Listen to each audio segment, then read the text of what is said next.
Welcome to another edition of AV Rant. I'm Tom Andry, Associate Editor of Audioholics, and I'm here with... Rob H. This is AV Rant, the show where we answer your questions about all things home theater and audio video. And welcome back, Tom. Still in ultra widescreen, but that's all right. I'm glad you have internet. This is much improved over last week. Okay. I gotta be a little honest about that. I did lose internet for quite some time. I cycled the router over and over again. I restarted all the computers, did all that stuff. And like 15 minutes before the podcast was supposed to start, I got internet back. But at that point, I had had enough beer that I did not care. So I am sorry for those that I had let down. But it was Mardi Gras, I think. I seem to remember it being Mardi Gras, so... Mentally, Tom was not present. I was not present. You should have. No one would have been the wiser if you just said my internet was gone the whole time. I didn't know until just this moment. I know. Live on air. I felt bad. I was like, oh, I shouldn't turn on the Xbox because then he'll know. Rob will know. He'll see me online and go, oh, he's been online for 4 hours. Well, I don't think I've been on the Xbox in a week, so still I'm using it for Netflix these days. Yeah. Yeah, it's quieter than the PS3. So that's pretty much my prerequisite right there. So, alrighty. All right. Well, it's been so long, I can't remember how to do this anymore. Oh my god.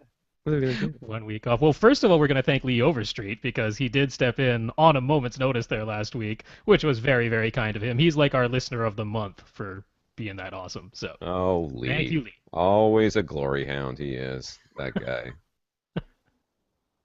I didn't even listen to the thing. I'm sorry. You know I wasn't going to listen to it, so I'm sorry that I didn't listen to it, but I didn't listen to it. In that fact, is purposely why I repeated one of the questions this week because I wanted your take, and I knew you would not have listened to last week's. It's not that I don't want to listen. It's just that I don't listen to any podcasts anymore. If there was an easier way, and you know what, it's very possible that will be an easier way in my future where I can get it into my car. But all my cars are so old. One of them still has a cassette player. Let's just go with that. Right. And the other one, I think, didn't get the upgrade to the cassette player. That one is like an 80-something. That car right there, we're just a radio. It's just an AM radio. We are just... I told the guy, I had a guy change my oil, and he was about to tell me all the stuff that was wrong with the car. I said, listen, dude, put some oil in it, and don't worry about it, because when that car breaks down, I'm going to just walk away. I'm taking the license plates off, and I'm walking away. That's the end of that thing. Set some fire to it. All right, so yes, thank you very much, Lee. Thank you for stepping in a moment's notice. I'm sorry I was such a slacker last week. Yeah, I'm really not that sorry. But we do have some other listeners to thank. Other than that, we have Kris, I guess just Kris I. Kris sent us a donation. He went to our website, www.avrant.com, clicked on the buy us a cup of coffee, bought us a cup of coffee, a little more than a cup of coffee, if I remember correctly. And Kris, I have to say, you just made it under the wire, and not you, but me. When I restarted my computer so that I'd have a fresh computer to be slow and crappy, rather than a computer that have been on for a straight week to be even slower and crappier. Your email popped up as being unsent to Rob. I'm like, whoops, sent. so we got you in, dude. So you didn't have to send us a reminder. We got a couple other donations this week. We got one from Jonathan. He also sent us an awesome email. He called us saints. Just saying something, because Jonathan's called me much worse things if this is Jonathan I'm thinking of. And said we deserve our coffee after he recently went through the process of remotely troubleshooting someone else's setup, which didn't even include surround sound by the looks of it, and discovering a new appreciation for what an arduous task it is. Some fun details. A Verizon Fios tech connected the cable box to the TV using an analog F-type cable. I didn't know we still had those. Well, I mean, they come out of the wall. That's what comes out of the wall into your DVR or cable box. But okay. Second, the DVD player was connected via composite because, of course, it was. This left two component and a single HDMI inputs on that TV untouched, and Best Buy had told this person that they needed to buy an internet-ready TV to get Netflix. Had to. Yeah. If you have it in something else, it clearly won't be displayed on the TV unless your TV is internet ready as well. I'm glad Jonathan was there because that is a mess. That is a mess of things, is what that is. That's the sort of stuff where you're like, you wouldn't even think to guess that that would be the problem. And that's what happens to me more often than not when I'm trying to help somebody. I'm like, and then I finally figure out what the problem is. I'm like, what did you do? Like, so Yeah. my dad was doing some cable management at his house, and Uh-huh. I'd given him some stuff to do it with and stuff like that, but he had unplugged a couple of things and plugged them back in. Well, you know, he's like the VCR, because he still has a VCR. The VCR wasn't working right, and it sounds Hmm. weird. And I turned it on. I'm like, that doesn't sound weird. That's a screech. It's not supposed to be making. He had switched one of the left or right Oh, speaker ones with the video, with and the it was video, yep. trying to That'll play happen. that'll. Trying to produce megahertz frequencies. Yeah, that'll be a screech, all right. So yeah, that was bad. But Uh, yeah, that sort of stuff happens. So I feel for you, Jonathan. Thank you for the donation. mhm. Dan also sent us a donation and an email. He set up a dedicated 2-channel and headphone listening room, and says AV Rent was a big help when he was sorting through all the research and seeing the myriad of different opinions online. Ended up with an all Emotiva electronics and SVS Ultra bookshelf speakers with 2 SVS subwoofers placed in diagonally opposite corners. He's also acoustically treated the room, and he also has some really nice headphones, the Sennheiser HD 650s, and it's a Bear Dynamics. Bayer. I That's always say bear. It might be fire. yeah, Yeah, you're right. like the pill. Bayer Dynamics aspirin T90s. He wanted to know now how his system really reveals that the quality of the recordings themselves ends up being the biggest factor, and how he now realizes that there are so many low quality recordings. He's also surprised at how his 2 SVS subwoofers integrate so well with his SVS Ultra bookshelf speakers, and that it took him a while, I love this part, took him a while to accept how low he needed to set the volume dials on the subwoofers themselves. But now it all sounds seamless. That's great. Yeah, it's in like a spare bedroom, he said, and it is, enclosed. He's got a door there, so it's not a large room, and he's got two very potent subs. Yeah. It's doing just What do you fine. get, They the don't need to be 2000s? You turned get the up. 2000s, right? 'Cause I they're just think I think that's what it was, yeah. yeah, you probably got the 2000s.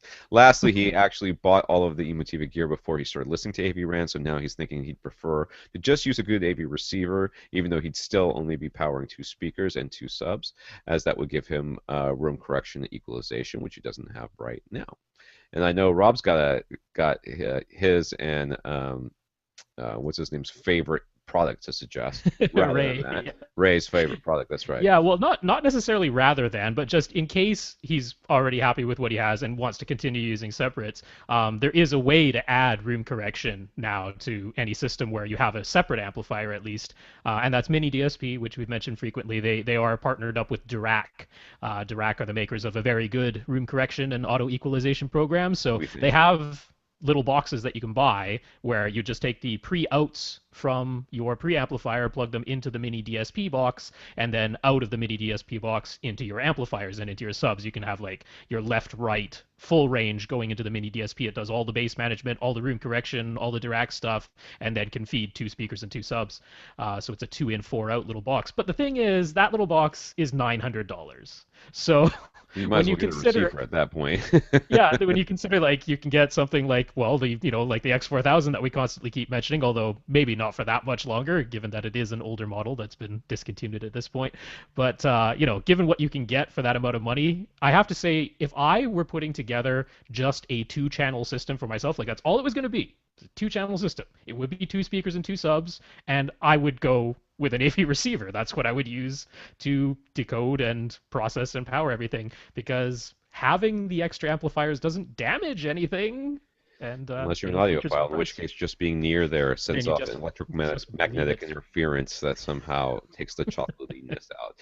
That There you being go. said, you've already got all this gear, and you may Hmm. really want to just be like really super tweaky about it. And if that's the case, this is a good solution. What you want to do is pair it up with one of the Cross Spectrum Labs microphones.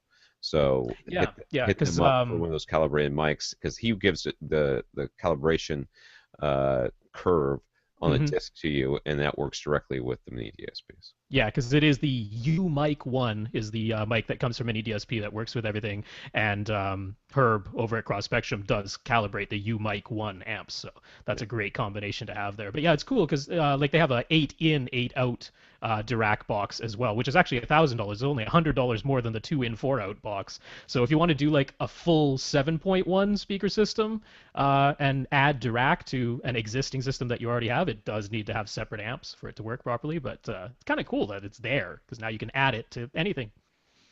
There's your Dirac. Yes, and this next person, I'm sorry to say, is probably has some emotional damage based on his current podcast listening habits. But his name is Thomas, which I think is a great name. But he sent us a donation, which I think is a great thing.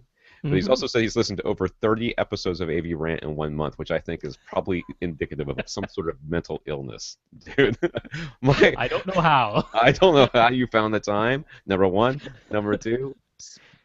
I could just hear the response to my wife, like, would you like to listen to me talk 2 hours a day every day about home theater? And she would probably just flat out divorce me on the spot. Anyways, now he says he now dreams of subwoofers and he really wants to try some SVS subs in particular. Somebody sent, you might have addressed it last week, but somebody did say that we pimp them too much, and I challenge anybody that says that we pimp them too much to give us an alternative. Because that's really what it is. Because I literally went to Gene. I've said this before in the podcast, but it bears repeating. I went to Gene and said, listen, I am tired of talking about SVS.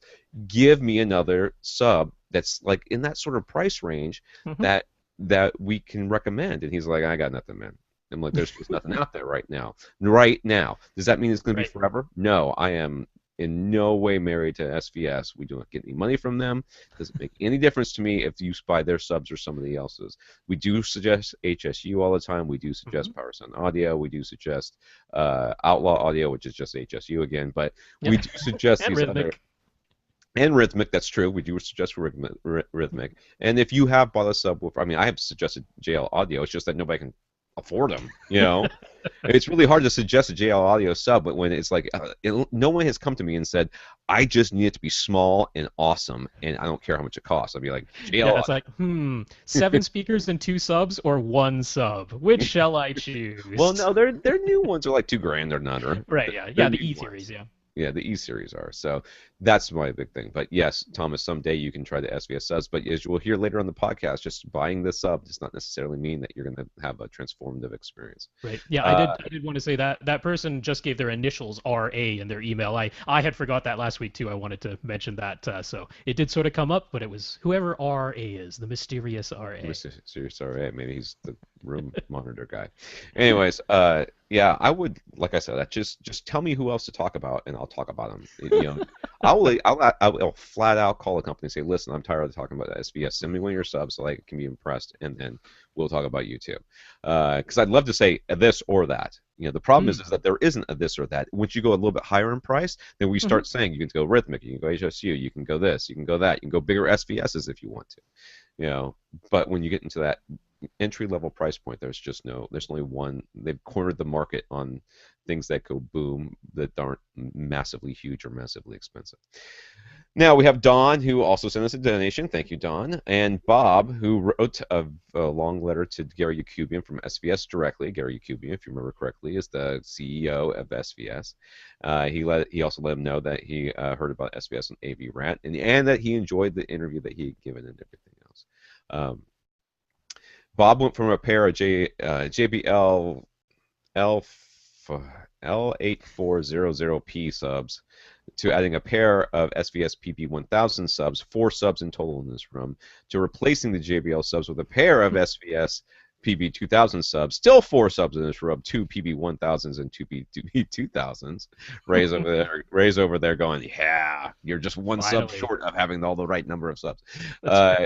He says that the JBL subs occasionally made some bad noises with really loud or really low bass.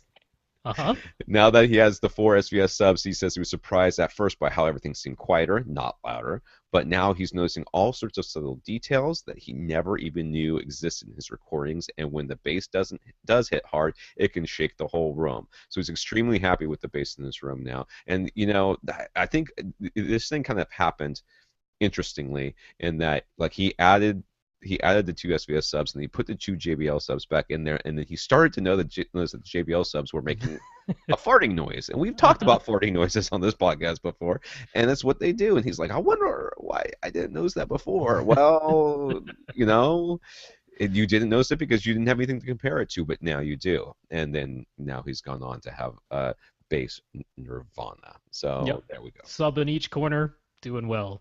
Yep, and it works. All right.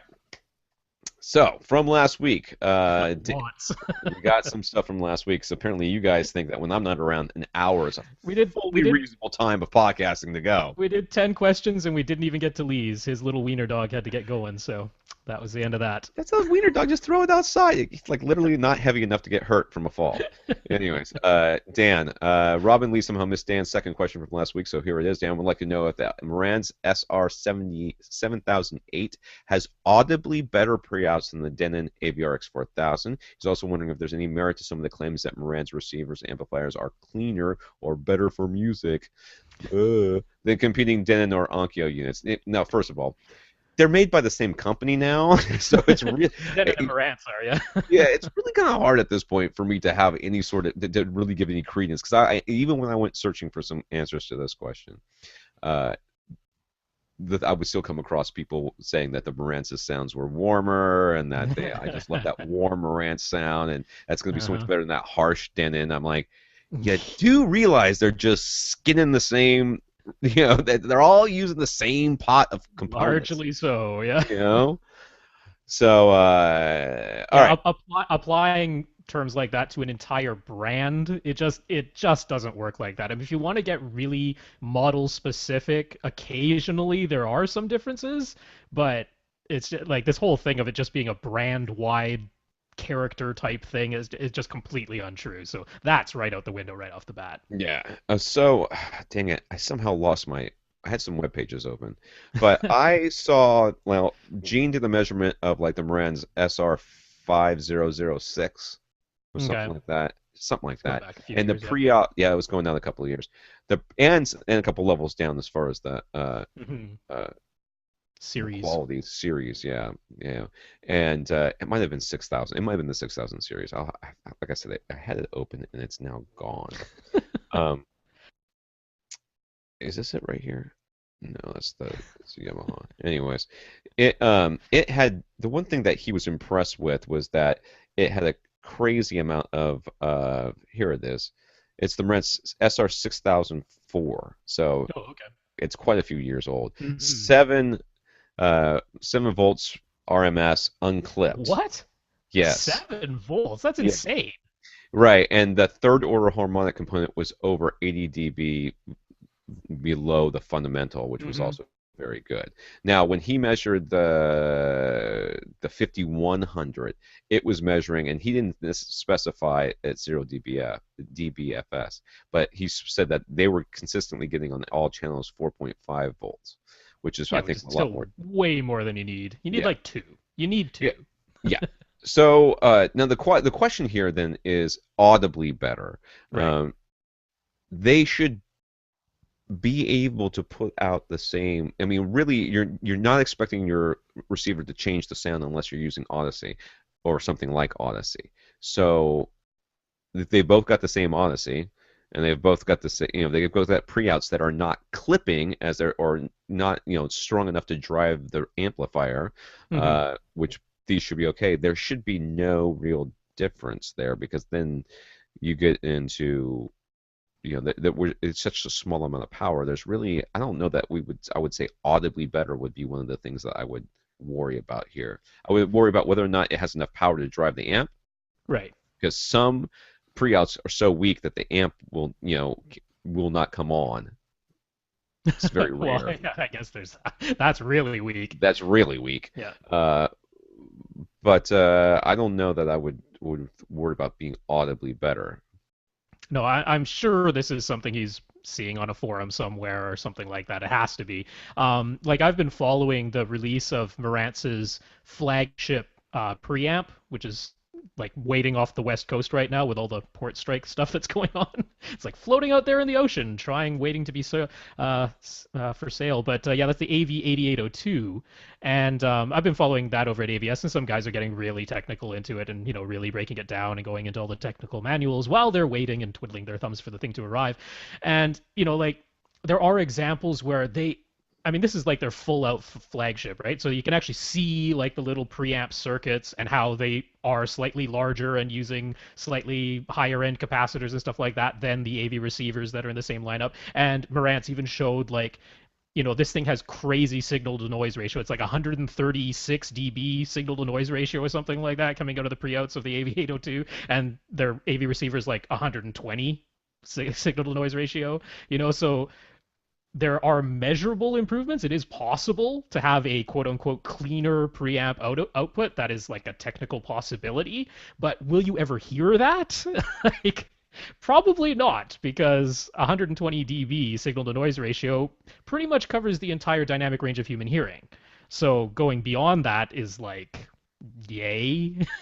Yeah, anything audibly. That's this is one of those questions where I'm like, yes, technically, yeah, there can be some differences here, yeah, but are you going to realize them? Are you going to hear them? No, there's tons of reasons to buy an SR7008, 7008 Marantz over an AVR-X4000. I'm sure you can find a number of very good reasons, feature-wise. Multi-channel analog inputs. That would be the one main reason to do it. Yeah, but an analog in. If you just told me I like the way the Marantz looks better, I would be on board with that, because I agree. I think that Marantz is sexy as heck. But pre-outs would not be the thing that would convince me to buy one receiver. Having them, not that one was cleaner. Right. Yeah. Having them versus not having them. Yes. Yeah, I mean, that is a feature. This is one of those things that like you would know if there was a problem there. Like immediately somebody would start complaining about how noisy the pre-outs are. If there was. Well, I mean, the thing is, on some forums, like there are the guys who are super into extremely high sensitivity speakers, ones that produce like 107 or 110 dB from a single watt. And so if you hook up something that has even the slightest amount of noise or idle hiss or whatever to those, then they are going to reveal it because they're incredibly sensitive. So, I mean, there are guys who go and they bang that hammer on the forum about, this thing needs cleaner pre-outs because I have my 110 dB sensitivity speakers connected to this, and I hear a hiss. It's like, well, yeah, you're good, buddy. When I put my ear up to the tweeter. Yes, that's sure right. You do. I'm exactly. Sure you do. I sit 3 feet from my speakers and I can hear a hiss. Uh-huh. Okay, question 1. Why are you sitting 3 feet? It's a home theater receiver. It's supposed to be in the whole room here. From my 70-inch wide Tannoy horns, Yeah. I got my head inside it and I hear a hiss. Those avant-garde ones, the big things that. Oh, jeez. Anyway, so yes. Dan, if you're looking for a reason to buy the Marantz over something else, I can give you a ton of good ones. Pre-outs is not it. Try again. So, all right, Michael. Rob and Lee discussed new Michael. So this is new Michael's question last week. Rob really wanted to hear my take. Yep, I did. His area is 14 by 20 by 8.8 by 8.5. So it's open on the left to a dining room and kitchen, and on the right to an entrance and stairway. And I did look at the pictures.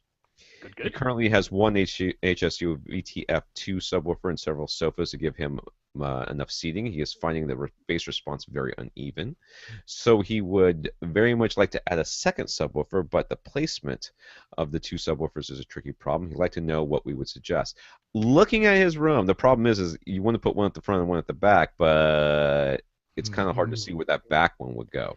Yeah, so our suggestion, just to let you know and just to reiterate it for you, Michael, I liked Lee's idea, which was actually there's 2 recliners that are facing straight forward at the TV, and then there's a sofa at a right angle to that to the left and a sofa at a right angle to the right. So it's kind of a U shape in total of all the seating. And Lee was saying, well, let's put one subwoofer directly to the left and right of the recliners that are facing straight forward, because the seating is, if you include the dining room and kitchen to the left and then the entranceway and the stairway to the right, the actual theater area is kind of central to the room. Yeah. And so if you just were to flank those forward-facing chairs with two subwoofers, you've sort of got a symmetrical placement within the room. They're sort of in the middle of the room, but they're more or less central. I actually really like that idea, but that might end up blocking a walkway because I think people are walking in between where the seats go in order Yeah. to get into the seats. And then my other suggestion was to move the subwoofer he has to the actual middle front of the room, not the middle front of his theater, but the middle front of the room as a whole, and then maybe try to mimic that at the back of the room somehow, but that's going to be blocking a walkway. So I wanted to get your take, Tom, and see if you had any other ideas in I addition to did those have two. that was not what I saw. Okay, Hmm. so yes, he's got. I don't exactly know which. Two couches that are facing each other, right? And then one couch that's facing the TV to make Yeah. the U, right? Yeah. I actually thought of putting the subwoofer, the if you're facing the TV, on the front left wall near that or right next to that couch, right? And the other one on near the stairway under uh Ah. right to the right of the seating that's facing the So TV. kind of diagonal across the theater area. Yes, diagonal Right. across the theater area is what I was thinking. I figured that would allow Mm-hmm. him to place the subwoofers without blocking any major walkways, Mm-hmm. and yeah, I think that was my suggestion. But he's gonna be like, well, I'm sitting right next to a subwoofer. Well, it looks like he's sitting right next to a subwoofer anyways. I think there's one in that front corner. You Yeah, could do that the way I that he. did want to mention the other way. I mean, he might end up having to do this is that you might just have to go the brute force trial and error method of Yeah. adjusting the phase on the two subwoofers. I mean, that is really there's no easier way to do it than just trial and error. You leave one alone, you set one to 0 and leave it there, and then you just gradually adjust the phase on the second subwoofer until you try and get a sound that's as uniform across all your seats as you can. That might end up being what he has to do in a situation like this. And the second part of his question is whether or not we would recommend him getting a second HSU subwoofer, or if we would recommend him getting a pair of something else. I would recommend you get whatever the heck you want, to be honest with you, because you've got a decent sub. The Yep. VTF2 is a decent sub, and all you Hmm. need is another decent sub. They do not have to be matched by logos, I will so say the HSU subs do not have a continuously variable phase. So yeah, that's true. So since if this you've is got a something else, yeah. yeah, since this is a possibility, I mean, of course, the other option is again the mini DSP that lets you play with phase if you want to, equalize and play with the phase of your subwoofers through a little outboard unit for $100. So mini DSP will let you do that. But if you just want to do it with a phase knob on the subwoofer itself, you'll probably want to get an SVS. Those have continuously variable phase, makes it easy. So yeah. Yeah. See, you're making us look bad, Rob. I was okay with him, whatever. Oh, All right, I'm fine with it. It's just that one Bill. little feature. Bill is loving his Oppo PM2 headphones. Yay! He really liked our suggestion of the Emotiva XDA2 preamp DAC headphone amp combo majigger. Hmm. He is not using a computer setup at this instance, and his Integra 70.2 AV receiver is already handling the PM2 headphones extremely well in his theater, so the XDA2 is exactly what the type of product he wanted. He did notice that the Stealth DC1 that Tom mentioned last week is still available from Emotiva. I'd probably get that. I thought to me it's got two headphone outputs. Let's just start with that, Uh, and it's then more expensive though. is it really? All right Yeah, then. it's $500 instead of 350. So Oh, there you go. 300. Yeah, yeah. XT2 is Yeah. only Look at the 299. features and see if it's what you want. Yeah. It's pretty decent little unit too. So Bill's happy, but he wanted one quick bit of advice. He needs a 6.5 millimeter, or what we would call in the States quarter Quarter inch inch. jack to 3.5 millimeter stereo audio adapter, since the Emotiva units use the smaller 3.5 millimeter jack for headphone output, which I think is kind of weird. I do think it's weird. I don't know why they Yeah. went that way. It just Why they doesn't. wouldn't give one of each, right? Just kind of weird. Yeah, they had two. Why didn't they give one of each? It Yeah. just bothered me. Anyways, he just wants to make sure that all this lovely gear isn't held back by a cheapo plug adapter. So which one should he buy?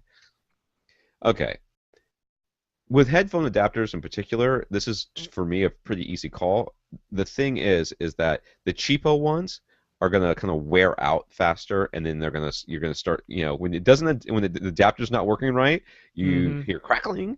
One side of your headphones cuts out. It's Yep. not going to be a subtle thing. You're not going to be like, oh, the cymbals aren't quite as crisp. Yeah. No. No, Yeah. Yeah.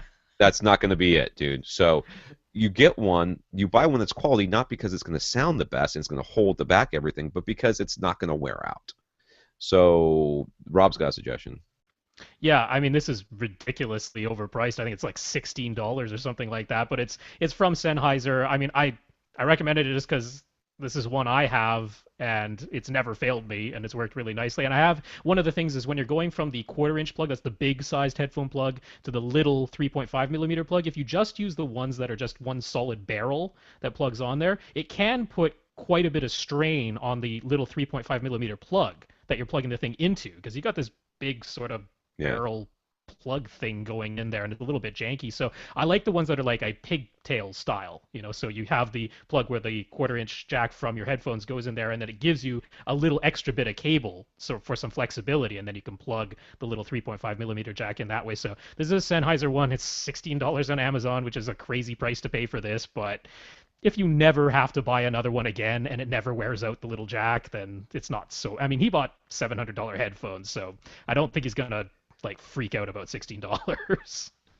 Hey man, just because you bought $700 headphones doesn't mean you want to throw money away. So that's true. Yeah.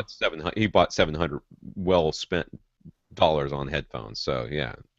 Anyways, anything that works is pretty much my suggestion. Anything that doesn't go. And if you get one of the like 50-cent ones and it craps out on you, you can buy 32 more of them. Right. So one of them will probably work. That's right. They'll go through one a year. You're still you're gonna be new headphones by then. New gear. Hopefully that has a 1/4 inch jack. Though he's probably run into the same problem I have, which is I do not want to sit within 1.5 feet of my source. Thank you very much, because that's all the PM2s will give you as far as their 3.5 millimeter cable. So irritating. Andy has heard her say many times how deep bass sound waves are longer than the dimensions of most rooms. He wanted to know if there was an easy formula for figuring out the wavelength of any given frequency. And I heard you say this the other day, and I was impressed when you said it, and I immediately forgot it. What was it? Well, you just take the speed of sound in air, and I guess you have to give the caveat of, it's air at sea level, at room temperature, with moderate humidity or whatever. Honestly, it doesn't make that big of a difference when it comes to the sound, speed of sound that we're actually worried about. It's approximately 1,100 feet per second. It's like 1,125 feet per second. So all you do is you take that and you divide it by the hertz. So however many hertz, because that is cycles per second. So if you're talking 20 hertz, you just divide 1,100 or 1,125 by 20, and voila, you get about 55 feet. And that is the wavelength of a 20 hertz sound in air. You can also divide the distance. So you can divide the speed of sound by the distance to get the hertz. So if you want to know what hertz has, a 40-foot wavelength, you just divide 1,125 by 40. And that'll give you the hertz. Yeah. So that's all it is. Pretty simple formula. Sweet. Everybody write that down. There'll be a quiz. Romeo has a 75-inch wide, 2-foot deep nook in which his 52-inch TV currently resides. I see a problem here. You have a 75-inch wide nook and a 52-inch TV. 20 inches that you're wasting there, dude. Anyways, his theater area is completely open to the kitchen, dining room behind the seats, and the entire rest of his house is to the right. His ceiling starts 10 feet and rises to a peak of 14 feet. This picture is, I think, some people send us pictures, and this doesn't really bother me, but they'll just like, okay, this is the day I'm taking the picture, and this was in my house at that moment. It's like kind of a slice of life. But some people actually clean up, and and it's always nice when somebody cleans up because it looks pretty good. This guy's room is really, I mean, it's kind of, it looks narrow because it's so tall, and it comes down. It's not actually that narrow. Yeah, it comes down towards the TV, so that it's coming down to 10 feet and it's going up to 14 feet about halfway, not even halfway, like a quarter of the way into the room. And it's a pretty massive room, and he's got a bunch of windows to the left. He's got this nook in front of him, and he's got a hallway to his right, and it looks like the kitchen's sort of behind him. Yeah. And probably all over the place. So it's a big open space. It is massive. A big open space. Okay. At the moment, all 5 of his speakers are in ceiling above his theater area. Let me look at that. Mm-hmm. There they are, little circles up there. Where's the center? It's behind the fan. You can there it is, behind the fan. Yes, I see it. Poking out behind the fan in the picture. Yeah. Yes, that was ill-advised. The price of Okay, the only place he would okay at the moment he wants better imaging and proper staging, so he's considering using traditional bookshelf speakers. But the only place he would be permitted to place them was within that 75-inch wide nook, which is not going to work. So the price of these speakers needs to remain low. There's no room for larger speakers, and he'd like to install a larger, maybe 65-inch 4K TV in that nook at some point. So are there any speakers we could recommend? How much will placing them inside of that nook affect their sound? Well, first of all, you'd have the smallest sweet spot in the history of the universe. Well, I mean, 75 inches is, 6 feet. So. Yeah, but his couch is offset to that. Yeah, and I know. The sound's going to be, basically your first reflection point, especially if you insets him in there. First reflection point is literally going to be inside the nook. Yeah, I have to say, if you put any speakers in there, please make sure they are somewhat proud of the front edge of that, like not actually recessed into that nook in any way. I guarantee you they're going to be recessed into that nook. I guarantee you that's what's going on here. And that will affect their sound. I promise you that will affect their sound. Let me ask you a question, dude. How does the wife feel about... She's okay with in-ceiling speakers. I'm assuming there's a wife. It could be a husband. I'm not going to judge. Or brother, sister, whatever it is, mom, dad. How do they feel about in-wall speakers? Because this is what I would be suggesting. You have a nook, right? Which means that literally with very little work, you have access to the wall that's right next to you. What you need to do is drill into it, okay? And it's easier than you think it would be. And you could put on-wall speakers. Now, he's got a fireplace on his right, so he's kind of hosed on that side. But, there's certainly something that can be done in here that's not freestanding speakers. That fireplace is really kind of messing this whole thing up. But yeah. I can't. You got a real issue here, dude. That nook is. How do you feel about filling the nook in, like the cast of Amontillado? We'll just like brick that thing up. How do you feel about that? That's another possibility. Yeah. I mean, I have to say, this is tough because obviously having speakers in the nook and recessed, bad, but even then I'd be tempted to say that's still an improvement over those speakers way up above you. They're so high. Yeah. There's no way you can get proper imaging across your front soundstage with the speakers up in the ceiling. But look at it. Look at this couch. Okay, so it's an L-shaped couch, right? And it's all against that wall with the glass windows on the left. So literally the only seat that would get good imaging is the furthest seat that's into the room. One seat. There would be one sweet spot, and everybody else would be hearing everything out of the left speaker. And not to mention, this looks like a very reflective room. This does not look like a room that would be easily acoustically treated. I mean, you can certainly put up some things. You can get those printed art panels to make them look nicer, but then he's talking about keeping everything on a low budget to do this too. So there are challenges here. So I mean, my first thought went to the Golden Ear SuperSat speakers. Which I can't say are cheap. Like, you'd want the larger ones, and they're $500 a piece, not a pair, each, $500 each. But, I mean, the reason I like them is because they're very slim, they're very stylish. You could mount them on the wall, like, just to the left and right of that nook, and they would not look bad at all. They're very nice looking. And the reason I thought of them first is because of all the speakers I've heard, I personally think they did the best as far as sounding good and clear. Like, what you want is good dialogue intelligibility and good imaging. I'm not going to say they're like the most accurate, most linear frequency response speakers, but of the speakers I've heard, they did really well in compromised placements, like inside a bookshelf, flanking some weird entertainment unit, all kinds of weird placements. They sound good and clear, and the dialogue's intelligible, and the imaging remains good. So they were like my first thought, but I can't say they're cheap. I mean, one other thought I had was maybe like HSU's horn-loaded speakers. Oh, there's no way that's going to go in there. If he's got to keep them in the nook, there's no way that's going to happen.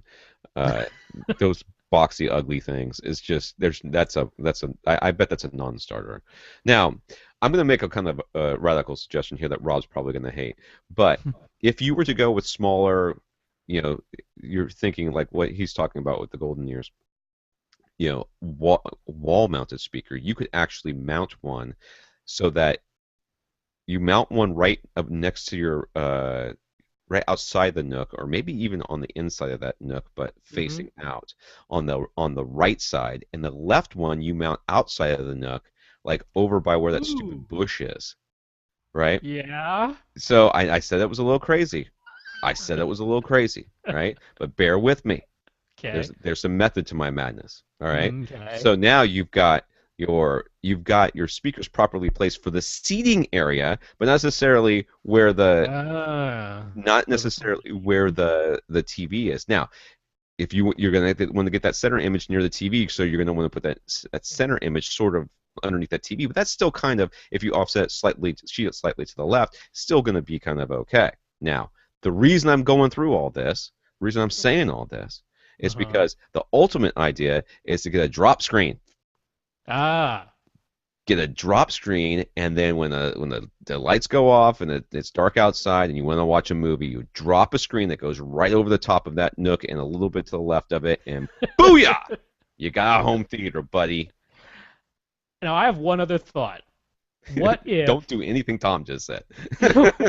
what if you found some really nice looking tower speakers? Like things that you'd see them.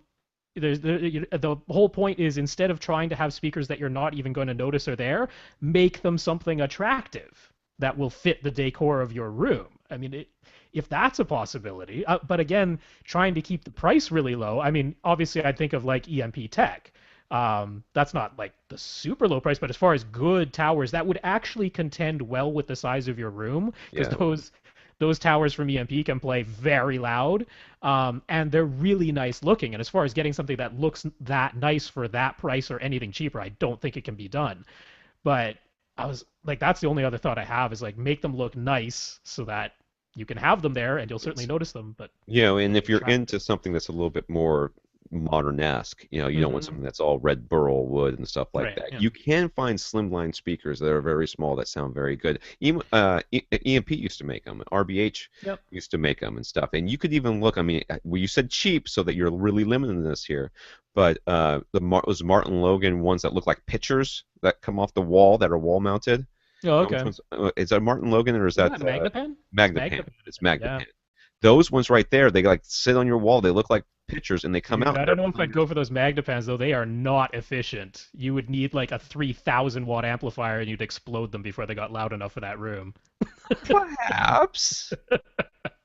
Now, he does have more questions that don't involve this. All right. Yes. So, We gave some options. I'm hoping something out of those options might I be honestly, useful. this whole 4K 65-inch 4K TV in that Nook, I think I'd be really pushing to just keep what you got and get yourself a projector. I honestly Mm. think that a nice drop screen, you can get something that just mounts up there. It just looks like something that would go over a window.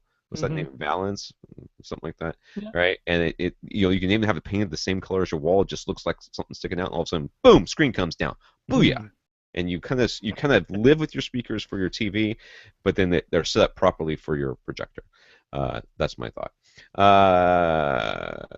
How much will place them inside the Nook affect their sound? It would, we already kind of covered that. Yep. If he were to upgrade his AV receiver at some point, he is currently using a Denon AVR-E4000, which is it's kind of a entry That's, level, right? yeah, it's lower in their line. Yeah, All right. it's like I think it's like the middle of their entry level series. Oh, Something like that's good. Yeah, that usually gives Yeah. you because the entry. The first one usually is like, ha, Yeah. this is a joke.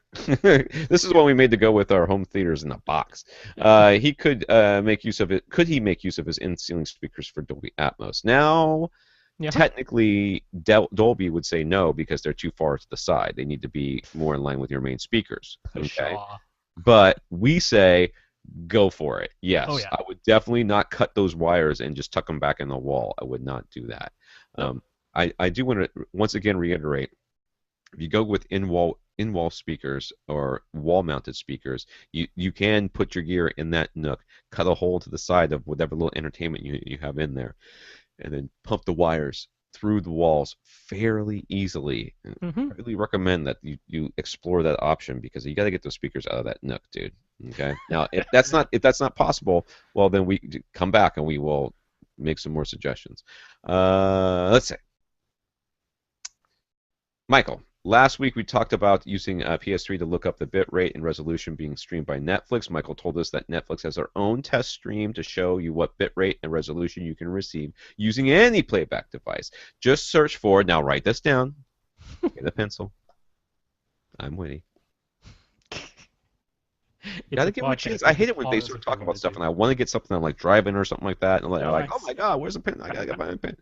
You start biting your finger to get the blood, and you're trying to write it down on. Okay. Anyways, go to Netflix and search for example short 23.976. I'll say it again in a second. Okay, and this will, and I tested it. It will actually display on the screen the exact bit rate that you are receiving. And there's a bunch of other example shorts that are out there, but you have to search for this one specifically. We're going to put a link. Michael provided it for us, but we're going to provide a link to this short on our show notes. So if you don't want to write all this stuff down, go to the show notes, avrant.com. Oh, we never gave the contact information. We got to go back and do that.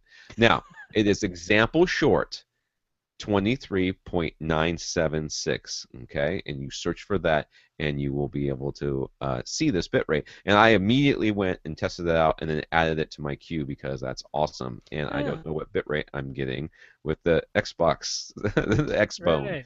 Xbox One, whatever it's called. Yeah. So, yes, we are the podcast that answers your AV and home theater questions. In order to do that, all you have to do is ask. You do not have to donate, though we appreciate it. But you do not have to donate. You can ask us questions by emailing us at rob@avrant.com, tom@avrant.com. We have Twitter. At First Reflect is Rob, and at avrant_tom is me. We are very active-ish on Facebook at facebook.com/avrantpodcast. That's all one word. We do pay attention to your questions, though we may wait to answer them on the podcast. And of course, at www.avrant.com is where you can always go to find the podcast and ask some questions there, and we will see those as well. And see all the show notes these days as well. If you want to get the links that we talk about, go to avrant.com. I do try to put them all up there. I do. All right, so that was Michael. Michael, thank you very much, by the way, because I was extremely happy to get that link. Yeah, it's very useful. That is very useful, and I'm putting that one in my back pocket. All right. I might have to call this one Netflix link so I can never have to look for it again. All right. Google search it. All right.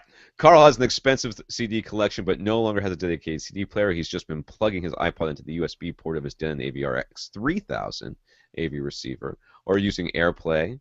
And for Blu-rays, he's been using his PS4, which, those of you that don't know, PS4, no likey the CDs. So... That's right.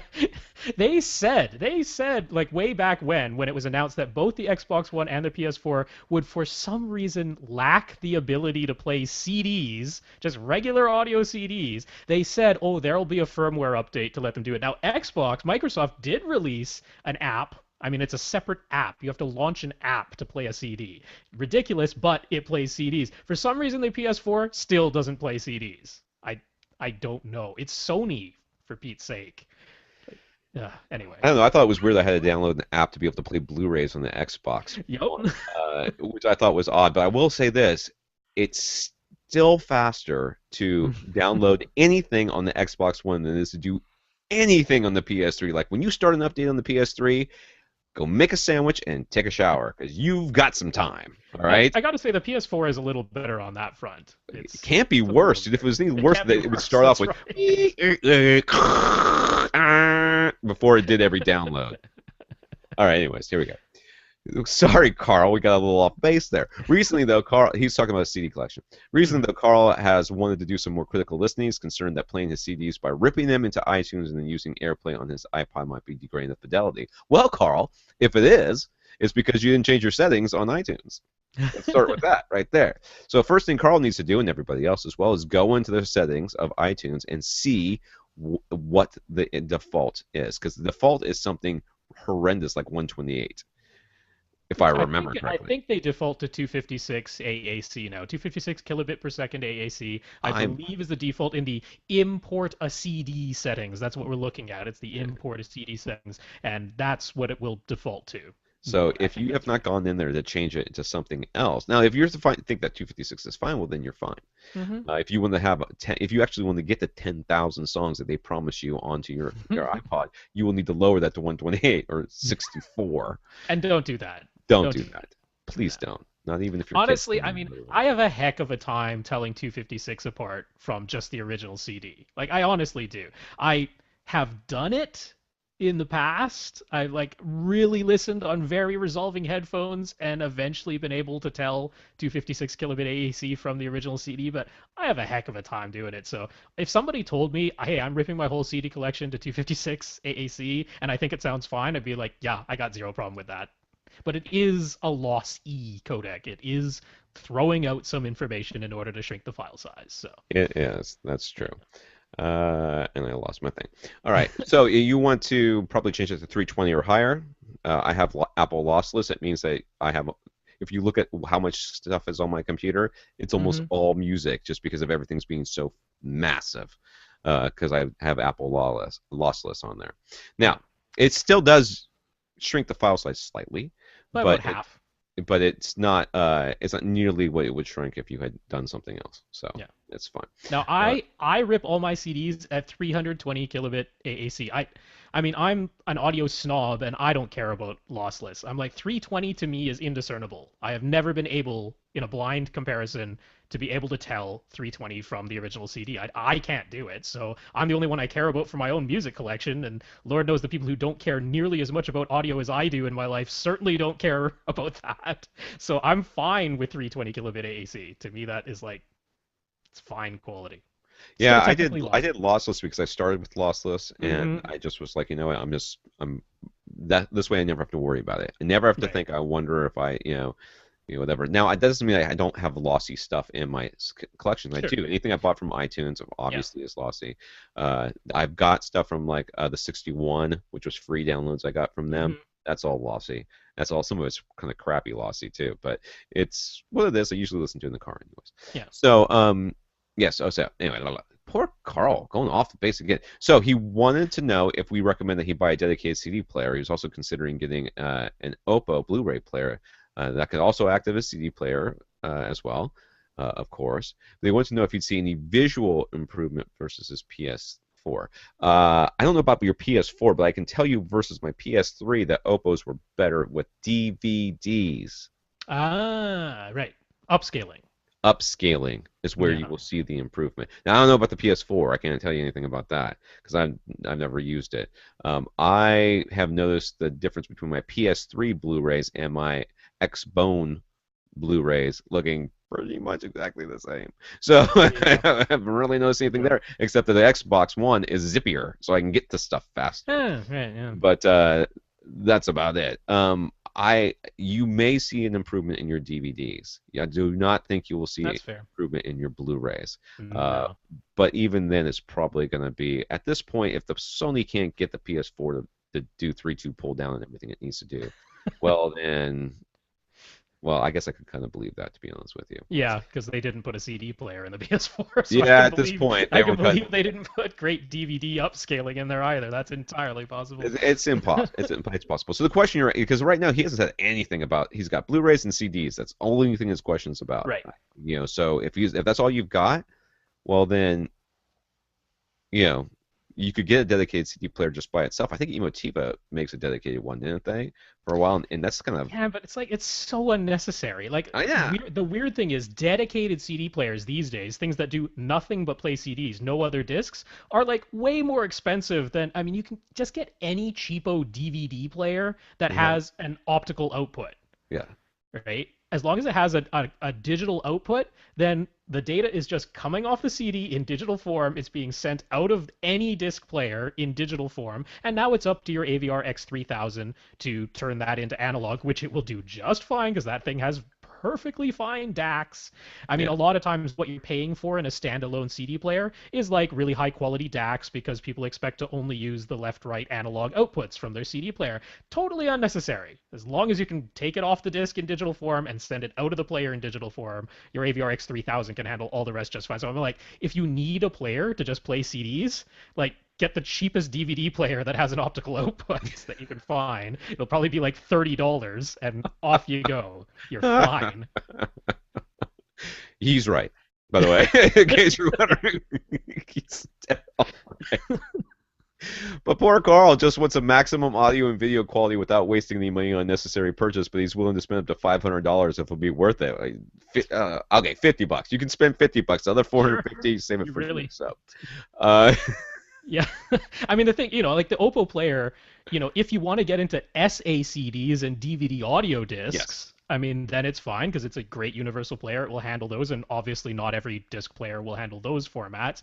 And on the video side, the main reason why like video files like the Oppo Blu-ray players is because we're very certain that they are putting out a quote unquote reference quality signal, as in if I were to put in a test pattern disc, like I put in the Digital Video Essentials disc or the Spears and Munsell disc or something like that, if I put in a test pattern disc to the Oppo, I can be very certain that the signal coming out of there is essentially as accurate as I would get from like a calibrated test signal generator. Like a professional calibrator is going to be using a test pattern generator so that they know that the adjustments they're making on the TV are correct. And the Right. Oppo is like a cheap way of doing that with a disc. But it's totally unnecessary as far as like what your eye could actually discern if there is some tiny little difference between that and how the PS4 plays Blu-rays. Like it's just completely unnecessary Yeah, to and spend on the that Blu-ray money. front, that's absolutely true. But Yeah. I definitely could tell the difference between my Yeah. PS3 and my Oppo with DVDs, and Yeah, I that's could see that. Yeah. simply because the PS3 was just not as good as handling some of the stuff. Yeah. Like when you have a bunch of vertical lines and Mm-hmm. horizontal, like the grid pattern, and all of The a sudden it waving starts flag shimmering thing. as it's Yeah. going, as you're panning across the field. You're like, Right. that bother. Some people are like, I don't know what you're talking about. I'm like, what do you mean? What am I talking about? The building looks like it's waving at me right now. What do you mean? What do you mean? Oh no, that just does that. That's the way it looks. I'm like, you think it looks that way, and you think if you were standing outside that building right now, it'd look like that? Uh-huh. The Really? pinstripe pattern on that guy's shirt is dancing at me. I That's, know. Or I love it when there's like the collar of somebody's shirt or the hmm collar of somebody's like dress shirt when they have the top. It'll like flick black and white, black, white, black, white, black, Or white because turn into stair steps, get all yep, jaggy, yep, get all yeah. aliased. Okay, Yeah. Um, we're just geeking before out I over move, here. just before we move on, I want to circle back just to the AirPlay concern because he was a little bit worried that AirPlay itself might degrade the Oh yeah, I quality. didn't address that. You don't have to worry about that. AirPlay exclusively uses Apple lossless. That is the only signal that ever gets sent across AirPlay. So like even if you're playing back, let's say you're playing back a 256 kilobit AAC file on your computer and you're sending that across to some other device using AirPlay, what's happening is the computer's decoding that into PCM, re-encoding it into Apple lossless, sending that via AirPlay, and on the other side the device is decoding the Apple lossless signal. So the only signal ever going across AirPlay is Apple lossless. Now, of course, Apple lossless is limited to 16-bit 44.1 kilohertz, the exact same signal resolution as a CD. So Karl is talking about CDs. He's not talking about DVD audio discs or 9624 kilobit downloads. He's talking about CDs. So there is no loss of quality in AirPlay itself. It's perfect. Yeah, So the only time I've ever heard somebody complain about this stuff is when they start complaining about the fact that it's being transferred into PCM and then back into lossless, yeah, then lossless back to PCM, and then all this other stuff. yeah, but the I'm not really worried about lossless, that. Yes, I'm not really worried about that. lossless, Yeah. without loss. Okay, so there we go. I don't know that we helped him exactly. I'm not sure that we helped him Saved all him that some much. money. Yeah, but I think sometimes I think people come here just to spend money, and we I go, know. don't do that, and they're like, "What? I've got $500, buddy. I've been saving." Yeah, Eliezer heard Tom's comment about 1 or 2 hertz deeper extension below 20 hertz on the subwoofer spec sheet, meaning nothing in real world terms. But Eliezer wondered if that was really true. For example, some organ music has 16 hertz fundamentals. So isn't it possible that for some rare instances the extra extension might actually be important? No. I kind of still want to say Yeah, no. because you're not really hearing that You're not 16 hertz fundamental. You're hearing. hearing the 32 hertz harmonic. Yeah, that's what you're hearing. Now you're Yeah. feeling 16 hertz, but guess what? You're also Uh, still feeling 17 hertz and 18 hertz and 19 hertz and 20 hertz and 21 and 22. you So I don't know that you're really. going to be able to really differentiate between the 16 and the 17. You know, Yeah. I, Yeah. I see what you're saying. It makes sense on paper, but I still think in real world you're not going to know the difference. That's not to say that you shouldn't get a good quality sub, and you shouldn't strive to get a sub that could play the 16 hertz. But a sub that can play the 16 hertz, sometimes the only thing it can do is play 16 hertz, and then everything else is all over the place. Yeah, I mean, like Josh Ritchie over at Audioholics when he was doing the subwoofer reviews there, and he got quite excited by what was it, the Paradigm Sub 2? I Oh think yeah, they the went. sub 2. There's a sub 1 and the sub 2. The So ones that yeah, were it was those the bigger one anyway. Yeah. trapezoidals. Yeah, the bigger one. And he got quite excited because it was still producing like 98 dB output at 10 hertz or Oh, something like that. And he was like saying that made it a stellar performance. I'm like, but you like the only thing that would happen if you were playing a 10 hertz signal that loud is you might like your ears might feel like they need to pop, but you wouldn't know why because you can't sense 10 hertz any other way. There might be air pressure going on. yeah. Like I guess if that really means something to you, but like all it can possibly do is hinder you from hearing the sounds you're supposed to hear. Like it doesn't really make much sense to get excited about inaudible frequencies. Mm. Yeah, I know. Give me a flat subwoofer down to 20 hertz, and I'm Yes. happy. If it goes Yes. beyond 20 hertz, uh, that's might be a little bit of icing on the cake, but I'm not going to spend a bunch of extra money on it. Did I skip somebody? Oh, he also Nope, wanted to that's it. suggest the B&W 805 as a reference bookshelf speaker in addition to the ones we listed. I've never heard the B&W 805s. So I don't think I have either, to be there honest. you go. Yeah. If you believe Eliezer, then it's in the reference bookshelf speaker. You should check it out. I believe him. I think he knows what he's talking about. He seems You trustworthy. certainly do see B and W, that's Bowers and Wilkins. You do see their speakers in actual studios. Like that's a common thing. You do see them there. So I in know. terms of that, My experiences with them have been, I don't want to say they were lackluster, but I would say that they were not as I was not as blown away as I was expecting to, and I think that a lot of times their top end was a little bit rolled off. That's my impression, but that's not B&W something. makes no bones that they have a characteristic sound Yeah, and that they are not shooting for perfectly linear. that doesn't bother me. And if people like it, that's more than enough reason to buy it and to suggest it. Like I said, I haven't had that much experience with them. So Eliezer says they're awesome. They must be awesome. J Rod over on YouTube heard Rob's complaining about the state of disc rentals in Canada. He asked if store3dblu-ray-rental.com is available to Canadians. Store3dblu-ray-rental.com. That's a website. It's a Rolls website. right off the tongue, I doesn't it? know. It's a pretty great looking service for the niche crowd looking for 3D and hard to find Blu-ray releases. So I guess is it available there, Rob? Is it? It is not in No. Canada. I wish it were. This is exactly the type of service I would use. They offer subscription plans, which are more expensive than what Netflix used to offer. Well, I guess Netflix still does offer disc by mail subscription plans. They certainly don't advertise it much anymore. But it's more expensive, like 3 discs out at a time per month. I think is $36 at this Oh, place. just And you're limited to getting a maximum of 15 per month with that. So there's a cap on it as well. So I mean, it's more expensive. And the other thing is you can just rent on a per disc basis, like just pay the rental price, which is typically looks like $6. So this is not the cheap service. That's not what they're going after. But their whole thing is they get all the 3D releases, which are often hard to rent yeah. anywhere, and they get difficult to find ones, and they just go out and buy the retail disc and rent those using that little thing in the law of like what is it? First usage rights or something like that. There's something in the law that says if you just physically go out to a store and buy a disc that you are allowed to rent it to other people. I did not know that. Yeah, there's some weird things. So they're relying upon that because they make a statement about, why wait the 30 or 60-day window that, Netflix and Redbox have to wait for the rental version. We just go out and buy the disc at a store on the day it comes out and then we rent it to you for sometimes like $9 per disc on occasion, but there it is. But anyway, I wish it existed because I would love to have that as a resource, but not available in Canada. It is US and I think Puerto Rico. That's it. But not Canada. Not So Canada. sad. I All am right, sad. guess what, guys? We are now up to date for this week. So I think we should stop. Maybe. 1 hour in. It is 1 hour in, It's but I'm your not a wish. slacker like you twos. Oh, yeah. And I've got a dog staring at me. Apparently, the dog of power who can mind control Lee into saying, "Listen, I will pee on something. I will do it. Look into these eyes. I'm a dash hound, and I'm a surround."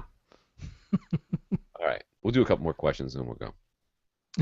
Kris is updating his 16 by 25 by 8 foot theater with new seating and hopefully new subwoofers. He sent us photos, but said to ignore the seating shown in them since he's going to have a single 4-seater row of recliners. I looked at this like a billion pictures.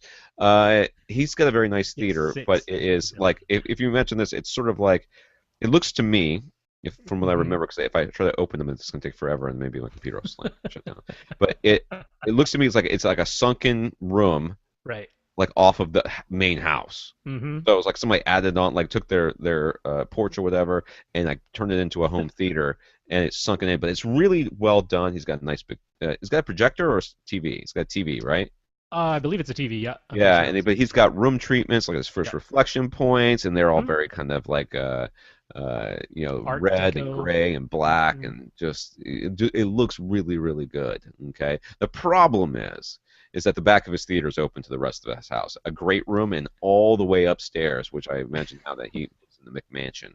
So, Kris, I guess you probably don't live in the McMansion, but if you did, I just outed you. There is also an opening to his basement. Oh my God. Yeah. So Chris's big concern is bass. Yeah, I would be concerned about it too, dude. He has a budget of $2,000. Let's say let's start with this.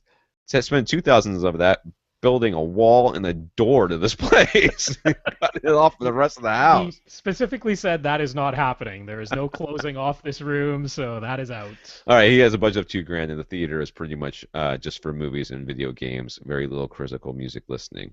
He wants to feel the impacts of gunshots and car engines while playing games, but he's wondering if it's even possible to pressurize this theater, considering the enormous volume of air due to all the adjoining rooms. He's also a bit concerned about potentially cracking mirrors in some of those adjoining areas if he actually gets the base levels of what he's looking for. Well, I know what you're going to suggest, and I don't agree, so go ahead and suggest it. Oh, well, yes, because I put the link in. Yeah. Ray might be happy with the suggestion. I think you need a mid-bass module. I think that's the solution here. Rather than attempting to get 2 or 4 or 16 subwoofers that could actually pressurize the like 25,000 cubic feet he's trying to contend with in terms of the total volume of air. Like, you are just not reasonably, for this price point, going to pressurize the entire volume of air that you have. That wouldn't even be pleasant, because it would mean that everyone in the house is getting that level of bass pressure. It's just not a desirable thing to be chasing after. So since what he's really worried about is like getting those car engine rumbles, hearing the feeling the gunshots impact his chest and that, I'm like, that's that 40 to 60 hertz stuff. That's what a mid-bass module is for. If you want to go specific, HSE Research makes a mid-bass module, the MBM12. They're on the Mark II version right now. The idea is you take that thing and you put it like right behind your seats. He's going to have his row of 4 seats. You'd put it right behind those seats. And the reason this works is that it naturally just rolls off below 50 hertz. It just doesn't play a whole lot below 50 hertz. And then it has a crossover knob of its own, or you can just use the regular subwoofer output going to it. But the idea is you sort of daisy chain it to another subwoofer, and the other subwoofer handles everything from 50 hertz and lower. So in this case, given his budget and given what he's dealing with, I'd be like, for that really low stuff, if you still want to have it present, I'd go for probably HSU's biggest offering that they have, their VTF-15H. That's on a Mark II now as well. And I'd probably put it right at the middle of the back of his room, because right now he has a seat at the middle of the back of his theater, but he's saying that that seat's going. That's not going to be there anymore. So I'd have that at the back of the room facing forward, so at least the deep bass sound waves are having to travel to the front of your theater and bounce back to your seat first, rather than firing from the front of your theater and going out into that gigantic space behind you and getting lost forever and never to return. So that's the way I'd do it. I get a mid-bass module, their biggest VTF subwoofer. I'd put this big subwoofer at the back. I'd put the mid-bass module right behind you. And just so that Ray doesn't get too mad, the mid-bass module does not have to be the specialized unit. You could use a mini DSP and create that crossover for yourself and use any high output subwoofer as your mid-bass module, but it already exists in this form. So that's my suggestion. What do you think, Tom? I am not a fan of the mid-bass module, and Ray, No? I don't care what you say. I just am not. I understand the point of it, Yep. but it's just like our whole discussion about subwoofers and putting them in the posting corners and all this other stuff. You take that mid-bass module and you stick it right next to your seat, You Yeah. know, these are these frequencies that can really cause problems, and I think that you end up with essentially a half a subwoofer in a non-optimal location. Now, it's fine. This is what you're talking about is a perfectly reasonable thing to do. I like the idea of getting HSU's biggest subwoofer and sticking it at the back of the room and shooting it forward. If he's wanting to feel these things, Hmm. and we're not going to be able to pressurize things to the point where windows are cracking yet. First of all, save your pennies, dude. It's time to get yourself a couple of, some ultras or one of those power sound audio monstrosities or Oh, two or yeah, four. yeah. You know what I mean? Might I be mean, those. Yeah. just start saving your pennies for that. But until then, you can get yourself a butt kicker. And I hate them, but it You will work. It you will were work. going to suggest a I'm butt telling you, kicker? it will work at the very least. Like I said, hey, I said they have their uses from time to time. He's only going to have one couch, which means he's only going to need like one or two of those stupid things, Yeah, and yeah. it will shake, and he will hear it still because he's got his sub, his monster sub, and then Hmm. the sub, the thing will shake. I would turn it down probably to the lowest little setting, so it's not totally distracting, but at least then you would spend a minimum amount of money, have a monster sub in your room, and just save for that second monster sub or next three. Okay, so I mean, both of us are agreeing. Get one crazy high output sub for now. You know, the HSU VTF-15H is like probably one of the least expensive. You know, in terms of just sheer output for under $1,000, awfully hard to beat. You might actually be able to afford the Rhythmic FV15HP. That thing is a beast in terms of how much output it has. Pretty much impossible to beat for under $1,500, which is the price point that it occupies. So there's your options for your gigantic, as much output as you can probably get for the money options. And then we have a difference of opinion on how to get the kick, the tactile kick that you're after. I'm saying mid-bass module. Tom, surprisingly, saying tactile transducer in the form of a butt kicker or Clark synthesis or something like that. There you go. All I right. don't know. We're not that far apart. Just I feel differing opinion on dirty the physical now, kick. to be I honest with know. you. I feel a little I know. dirty. I know. I'm gonna take a shower. You know which one Ray's gonna like better. No, I don't. Ray's not the boss of me. All I gotta say about that. All right, Infinite Gary. This is always good for me to take a siesta the stuff as he starts to talk about TV and pictures and things I know nothing about.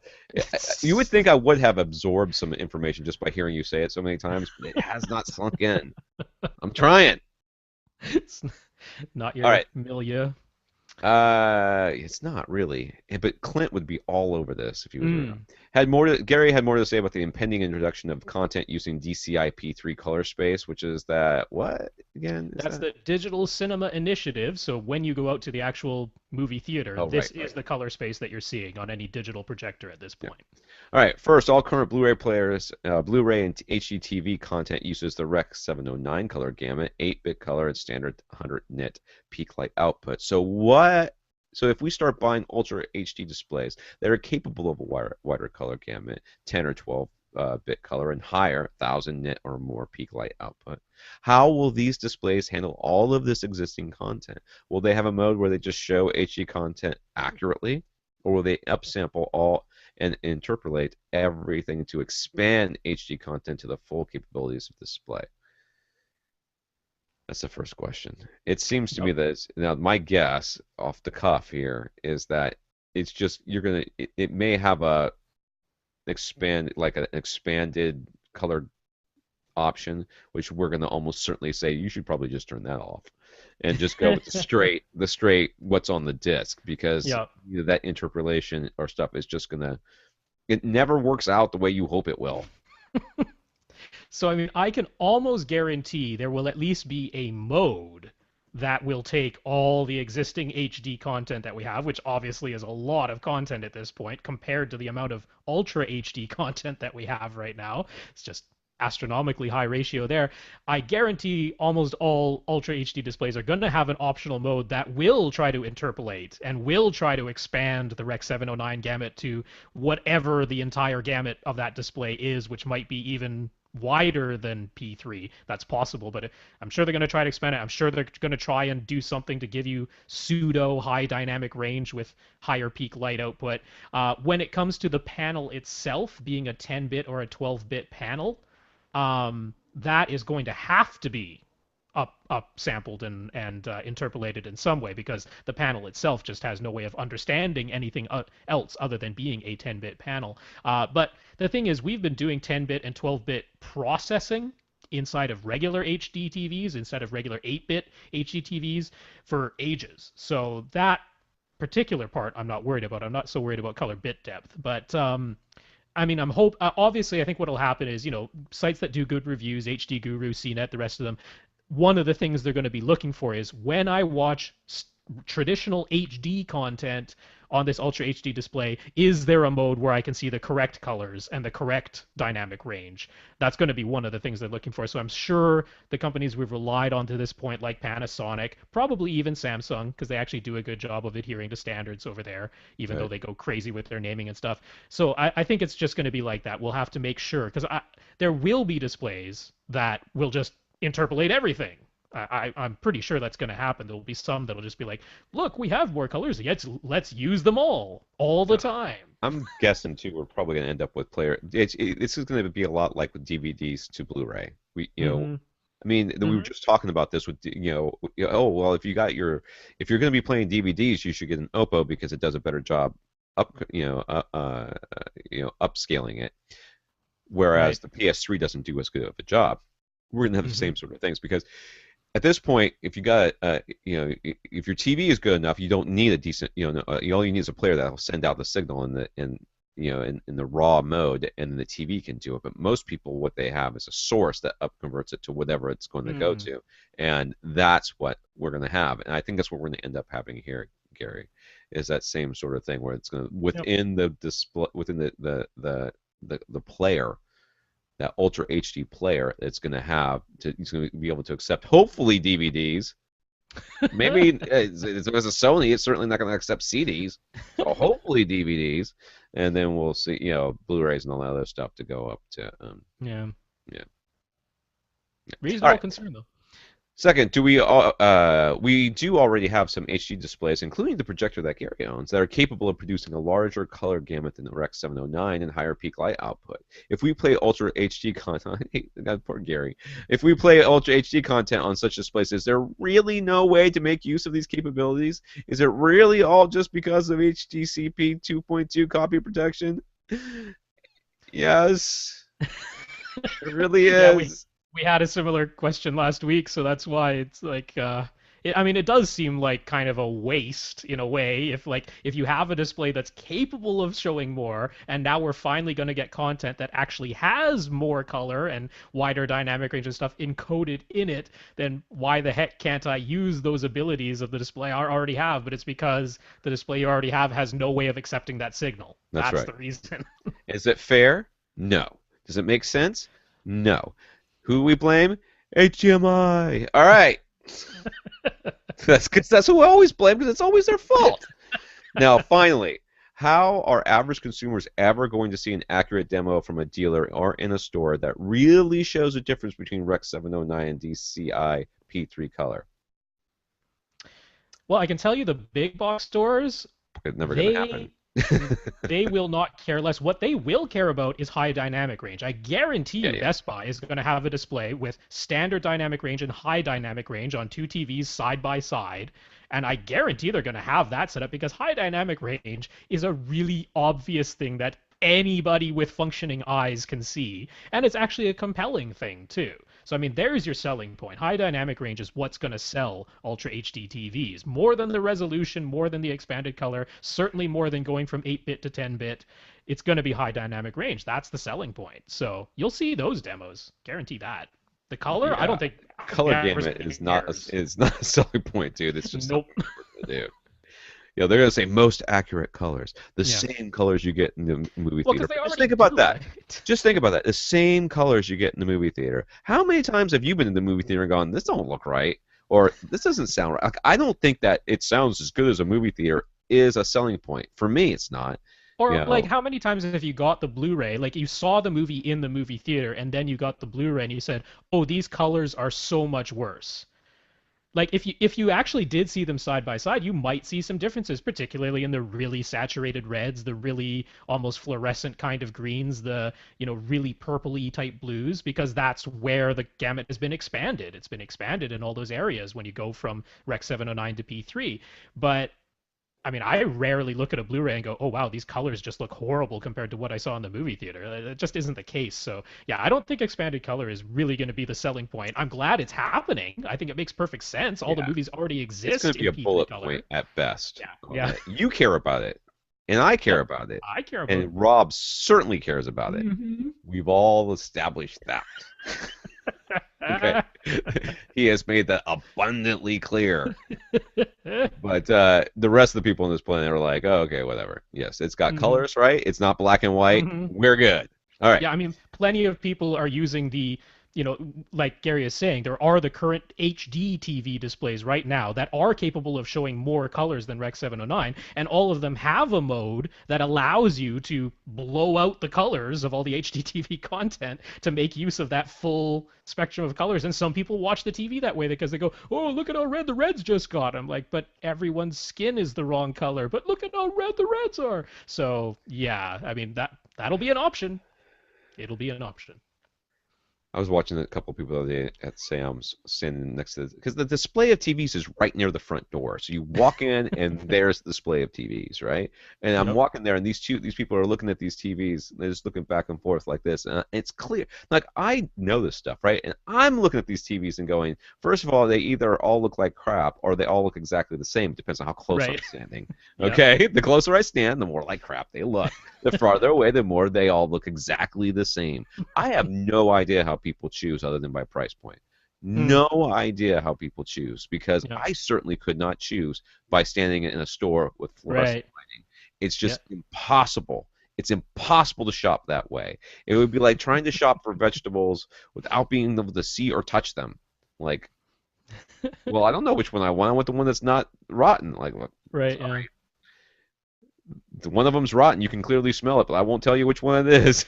You're allowed to stand 50 feet away from these melons. Pick the one you want. What? All right. So, James. James might be the last question of the night. I'm getting. Oh, really? Yeah. Yep. Short podcast. Oh, shut up. To start, James joked that if his area can get hit with 5 feet of snow, minus 25 temperatures, and still have all of their telecommunications work just fine, how did the weather manage to knock out Tom's internet last week? Beer. No, it was. I really don't know. It does go down every once in a while. It seems to go down around the same time of day, so I'm imagining it's the time that everybody goes to work, gets home from work, and starts checking their emails and all that nonsense. It does seem to go down, not every day, but occasionally during that time, and it just so happened to last all the way until like 8:45. Usually it's only like 5, 6 o'clock, and then it sort of comes back on. This is a bright house who complained to them. Anyways, he was joking. I think that was a joke. I don't know. James has posted some photos of his setup where he recently changed some gear and rewired everything, and he posted that over at Facebook. Part of his changes include a new Blu-ray player, and he asked if there's a standard recommended setup for all of the audio and video settings, something like Samsung's BD-wise attempts to adjust all of the settings automatically. But how can he ensure that we are maximizing the audio and video settings of the system? And after all the settings are correct, how do we go about making sure the display is as accurate as possible? James has been using a Spider Pro from Datacolor, which automates quite a bit of the display calibration process. Now, yeah, so the fun thing about DVDs and Blu-ray players is that nobody really wants to call anything the same thing as anything else that somebody called something. Okay, Yup. They all want their own trademark name.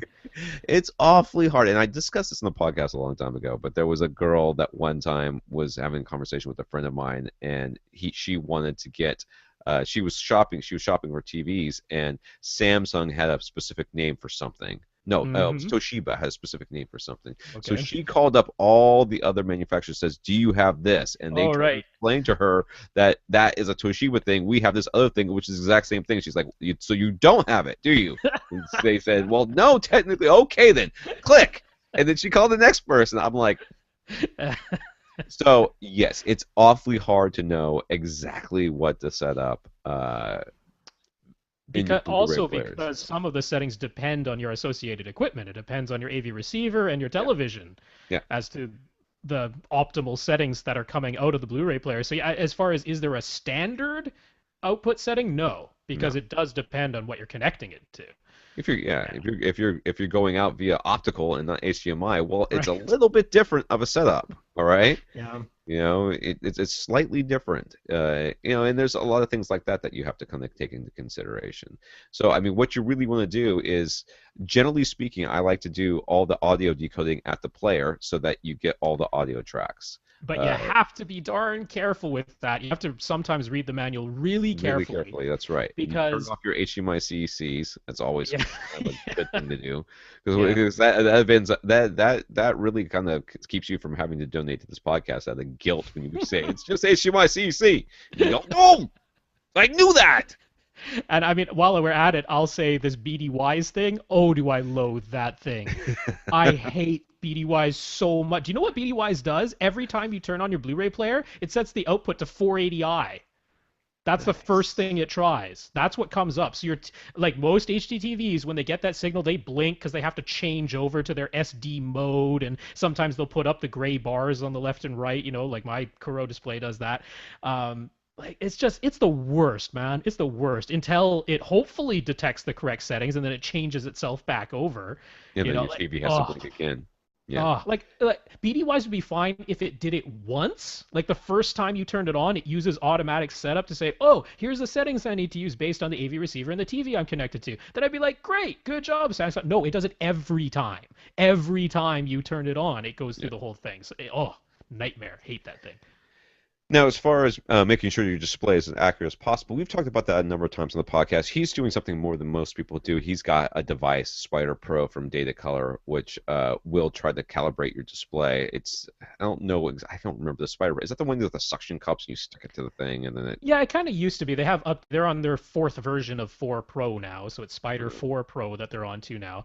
But I mean, it is a color filter sensor. So one of the issues with a color filter sensor is that it matters very much how the light is getting to that sensor.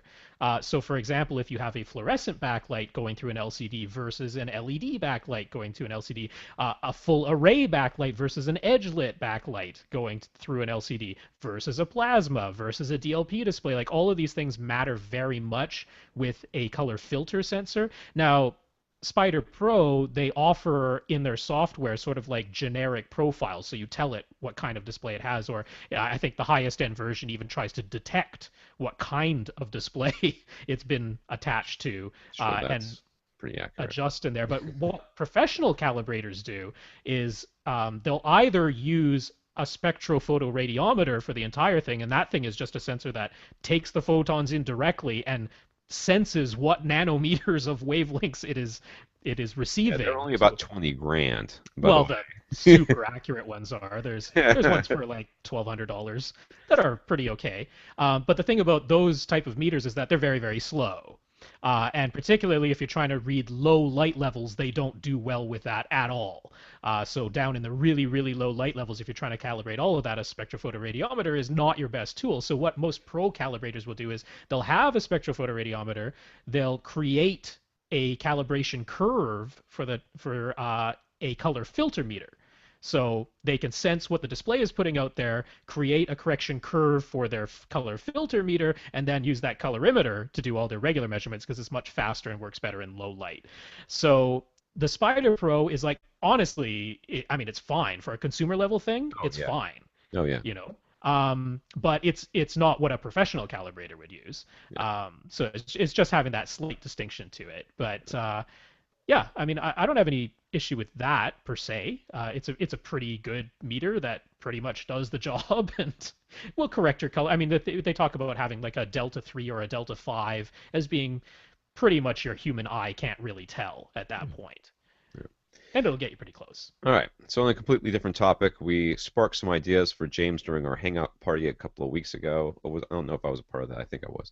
We mentioned before James is designing and building some DIY open baffle speakers, and we suggested he look into active digital crossovers using mini DSP products.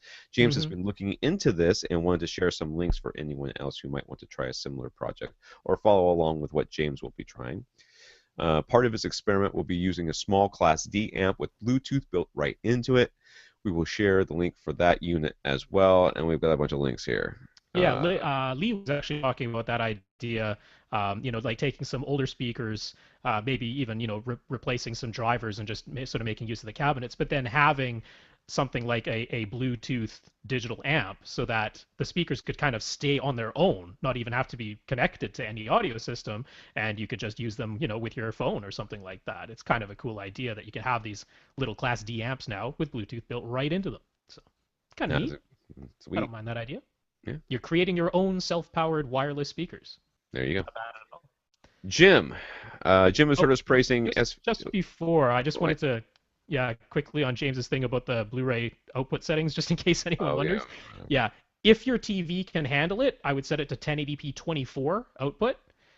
If your TV is able to handle 24 frames per second, not every single one of them is, and some of them will only do frame interpolation, which is that dreaded soap opera effect. What you want is a display that will either just show you the same frame 5 times in a row to turn 24 into 120, or maybe if it's a plasma, it'll turn it into 72 or 96 or something like that. You want the ones that just repeat the frames however many times are necessary to get it back to the native refresh rate of the panel. And then on the audio side, it is tricky because, like Tom was saying, it's nice. It's the way it's supposed to happen is that all the audio decoding is supposed to happen inside the Blu-ray player itself, and the Blu-ray player is just supposed to output multi-channel PCM from an HDMI connection. That was the way it was always envisioned in the beginning, but the problem is not every Blu-ray player actually has a DTS HD master audio decoder. Some of them only have what they call DTS core. So it will, if you select a DTS HD master audio soundtrack, you'll get sound. It'll just be standard lossy DTS, not actual lossless master audio. Some of them only decode 2 channels of Dolby True HD, and they still stick the Dolby True HD logo on the outside of the box. So this is where you have to be careful. So if it has the option to do a bit stream output, you have to be careful there too, because they'll do things like bit stream output and then bit stream in colons audio file, or some other stupid way of denoting it. What you're hoping for is one that will output the DTS HD master audio bitstream so that your AV receiver on its front panel will show DTS HD master audio as the format that you are decoding. So there are concerns. I wish they didn't exist, but like we were saying, it depends on what you're connecting it to. So yeah, I probably just confused people more than helped. Yeah, that didn't really help. All right, Jim. Jim has heard us praising SVS subwoofers. He's been dying to try one out for himself. When SVS was offering the SB12 NSD models on clearance, he bought one. Jim's room is 14 by 20 by 8, but it has several openings for other rooms. He says he knows that a pair of high output ported subs is probably what he needs, but size and budget constraints led him to the SB12 NSD, which is a sealed one. Jim has been using a Velodyne F1200 subwoofer. It's 12-inch driver, 100 watt, Class AB. Class AB. It is. That's unusual. Class AB sealed, servo controlled. 16.5-inch cube, $1,200 at the time back in the 90s sub, and it's over 20 years old. He has limited placement options, but he found the best spot in his room a long time ago. He did a straight swap, the Velodyne F1200 for the SVS SB12 NSD, same spot, same cables, no changes at all except for the subwoofer. He was disappointed. After all our praise and giving that is much newer subwoofer with a 400-watt amplifier, he was expecting at least a little improvement. Instead, he heard no difference at all, and the volume dial on the SB12 NSD needed to be turned up higher than the volume knob on his old Velodyne to get the same output levels. He gives kudos to SVS for making it easy and painless to return the SB12 NSD, but he's disappointed that this SVS didn't meet his expectations. I am glad that we have this letter because it shows that, first of all, just because you buy an SVS does not mean that you are suddenly going to hit bass nirvana. And I hope that even though lots of people have had experiences like that, guarantee you when they first plugged it in, a lot of them felt the same way Jim did.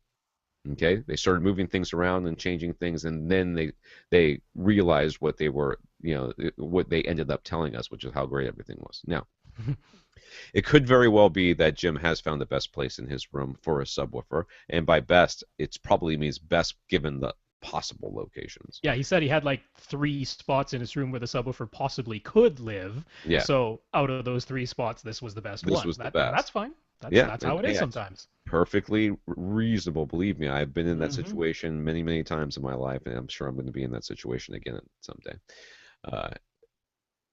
But it's not all unexpected to me that you might. Now, first of all, the whole volume knob thing is immaterial. I don't know why that's something that you would be super worried Lots of people do. Lots of people that really they're thinking it's like a percentage of available power or something like that. A lot of people have that in their mind. Yeah, it's not anything you need to worry about as far as how, like, oh, I'm using way more power. Like, just don't worry about the knob, dude. You just gotta get it to the right volume. And that if you keep turning it and it stops before you get to the right volume, well, then that's when you start to worry. Okay, before that, you'll be fine.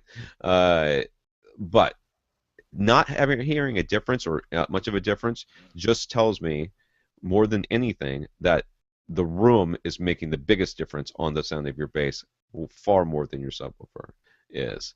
And that placement in that room and where you're sitting within it is the number one thing that's affecting your bass. And that's perfectly fine. Now we can work with that. Now we know. We just need to know more about your room so that we can start figuring out what we think the issues might be. Well, I mean, the first issue that pops up, if his room was 14 by 20 by 8 and it was enclosed, that was a room that had one door and he can close that door, I would say the SB12 NSD in that size room should perform just fine. It might not actually hit full reference volume levels even in that size room because it's a fairly output limited sub. I mean, it's like a 14-inch cube, with a 12-inch driver, and it's sealed. Output is not the primary thing that the SB12 NSD is capable of. So if that were the case, it should be fine. But he says he has several openings to other rooms, which means he has a lot larger volume of air that he's contending with. It's a simple case of either of these subs, and these 2 subs in terms of their size and spec, the F1200 he was using before, it had a lower wattage amplifier, but it had a larger enclosure, Right. So I'm not the least bit surprised. Not to mention, that Velodyne was a $1,200 unit 20 years ago, which means in today's dollars, it's probably closer to what, like $1,500, $1,600 or something like that? Yeah, maybe. So if you were to get like a $1,500 or $1,600 subwoofer today from SVS and compare it to that Velodyne, it probably can play louder and lower. But, you're talking about a sub that was selling for $400 on sale. So, I just don't think that the capabilities to begin with were really all that different. I mean, just the fact that it's newer, I mean, creating sound is just a physics problem. It hasn't changed in the past 20 years. You're just trying to vibrate the air somehow. I mean, that has not changed. Velodyne made their name by almost exclusively selling nothing but subwoofers. So, yeah, I don't think they were all that different to begin with, and then you're putting them in the room that's essentially too large for the subwoofer. That's just the case. It's also too large for both those subwoofers. Exactly. Yeah. Basically. Which is why you're hearing no difference, because either of them is just getting swallowed up by the room. Neither one of them is going to be able to pressurize that space. That's right. So yeah, it doesn't surprise me at all that you didn't hear a difference, but to me, it's kind of hard to find an analogy, but driving at 30 miles an hour, it makes very little difference what type of car you're sitting in. I mean, yes, there can be some differences in comfort and differences in sizes and shapes and stuff like that, but the driving experience itself is always going to be 30 miles an hour and kind of miserable. Same thing, like, if you got every headphone that no matter what headphone you got, you never turned it up past like a whisper, or just barely past a whisper, you wouldn't think that there would be a big difference between headphones, only because you're just not that sensitive at that volume level to what's going on. And with the subwoofers not able to pressurize a space, no matter what size or who made it or how much we love it or hate it, it's never going to impress you the way you expect it's going to impress you. So, um, Yeah, I mean, I was really glad for this email because I mean, it is this idea of sometimes it's so easy to just hear a brand name repeated that the mhm. assumption becomes, okay, anything from that brand is like great, it doesn't matter what model. And it's like, no, the model does matter. It's not just that it's an SVS, it's that it's an SVS Ultra or something like that. I mean, it's getting down to the model level that does matter. And even more important than that, it's this idea of, is it the subwoofer that makes all the difference in the sound, or is it the combination of the subwoofer and the room? And that's what we're trying to hammer home so much on this Yeah. podcast, is that changing the subwoofer doesn't change as much as moving the subwoofer you already have. If you have a good subwoofer in a bad spot and you go and buy a great subwoofer, but you put it in the same bad spot, your bass is still going to sound bad. It doesn't matter that you upgraded from a good subwoofer to a great subwoofer. That is We said that immaterial to in the the spot. guy who had the all marble room, right? Yeah, We told him not to upgrade. We just had a yeah. guy on this podcast who wants to try to pressurize apparently the size of, you know, a shopping mall, and we just told him that it can't be done, not for a reasonable price. Yeah. This is the same sort of situation. There's only, given the budgetary concerns, which may or may not have been in play here, but there's only so much you can do. But that the things that you've got to be able to do is pressurize that room. If you can't pressurize the space, well, then you have to start looking at stuff like, if you're Rob mid bass stuff drivers, or with me, I'm not even gonna say it again because I can't say it.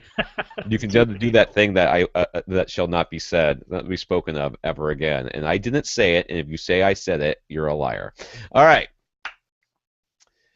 But it was good. It was also really important is to show that good customer service makes all the difference in the world. He may never buy another subwoofer. He may never buy another SVS. He may never go, but he certainly didn't. He's not gonna not buy one again because of bad customer service, and that's important, Yeah. especially for all of you that worry about whether or not you're making the right purchase, because that sort of stuff puts your mind at ease. This guy bought a sub on sale, on clearance, and they still took it back. Nelson on Facebook. Oh, Uh, we're rolling on. Look at wanted to this. mention that we only got two left, three left, or whatever. I wanted to mention that the older, and this one's just a mention, the older Harmony remotes that use the RF extender did have an option to assign one piece of equipment to a particular flasher port from the RF station, so that the commands to that one piece of gear would only ever come out of that one particular port. He isn't sure if the new Harmony hub units allow for the very same thing. It doesn't. But this is one way to have multiple identical pieces of equipment, but control them each individually. The flashers now are not the ones that you connect to the front of your devices. It's just like this another mini A flash mini that flashes the blaster. whole Yeah. thing. So it's kind of, yeah, it's And all the the other issue was that they only ever had two. They only ever had two little extenders. They never had same. Yeah. more than two. Although I do recall Harmony, this is going back a ways, not the current one, having some sort of little extender kit where you could get the little individual ones, the ones that you'd actually like stick on with like a little, I double-sided don't think sticky they have thing that anymore. right onto the IR sensor that expanded it to like 8. So I think he's right that there was a way to do it in the past, and you could get that accessory to give you more individual little sticky flashers. Yeah, so that's the difference now, though, is you're getting essentially three blasters, one big one and two little ones. Right. Nelson also wanted to ask if there was a way to set his Onkyo TXNR626 AV receiver to relative volume readout. He read through the entire manual and couldn't find any instructions on how to do it, though he did find mention of reference volume being 64 on the scale that goes from 0 to 79. And my research basically said the same thing that you found. It doesn't offer that. You can't switch it to so it goes from up to 0 dB being reference volume rather than 64 being random reference volume. But I couldn't find any way to do it, dude. Did I lose Rob? I probably lost Rob. I think I'm still online.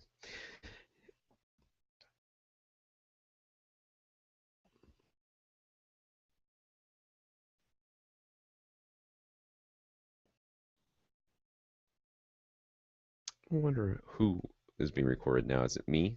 Do I get to be recorded now? What time is it? We could talk about Rob. We could say bad things about him. That wouldn't be nice. I won't do that.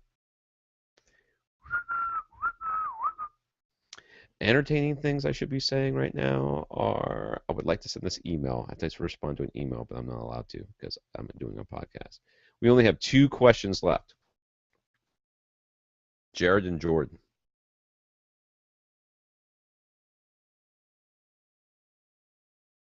It doesn't look like we're going to get to them. Jared and Jordan, we'll get to you next time. Ooh, who's that?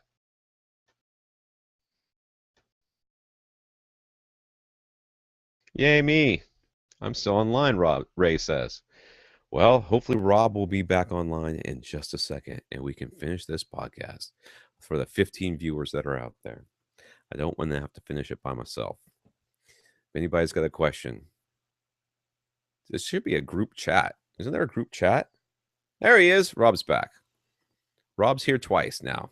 Hi, Rob. And Rob's little brother. Yes, hello. Yeah, I I unmuted my mic finally, and yes, I had a network connection problem. There we go. Yay, internet troubles abound. They just never stop. So we finished with Nelson saying that there was no way to fix that. Yes, that's right. It doesn't fix. You can't turn it to relative volume. I'm sorry. Yeah, well, stranger things You have happen. to remember that it's 64. It's very funny that there's frozen Rob on my screen too. All right, we have 2 questions left. One from Jerry, one for Jordan, and just for posterity, we're just to keep these things going the way that we normally do. We'll save you for next week, guys. Okay. Because it's about that time. Now, if you do want to contact us and ask us a question, please feel free to email us at rob@avrant.com, tom@avrant.com. Go to the website and comment, which of course is avrant.com. Go to facebook.com/avrantpodcast. That's all one word. You can leave us a comment there. Some pictures of your home theater setup, which we will happily press like on. And we will also we'll collect your questions there as well, or comments or suggestions or whatever. Twitter @FirstReflect is Rob, @avrant_Tom is me. Is that all? I think that's it. That's good. We'll say thank you to Lee again for last week, and thank our listeners of the week once again. We had Kris.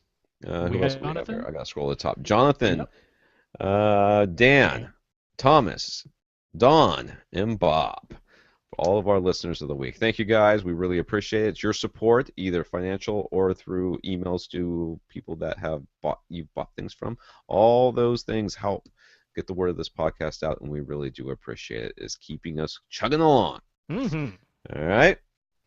For AV Rant, I'm Tom Antry. And I'm Rob H. Now go out and listen to something. There will be an after party. It will not be... Well, I will not be around for long because I have to get up at 6 a.m., which sucks. So I'll see you guys in a few minutes.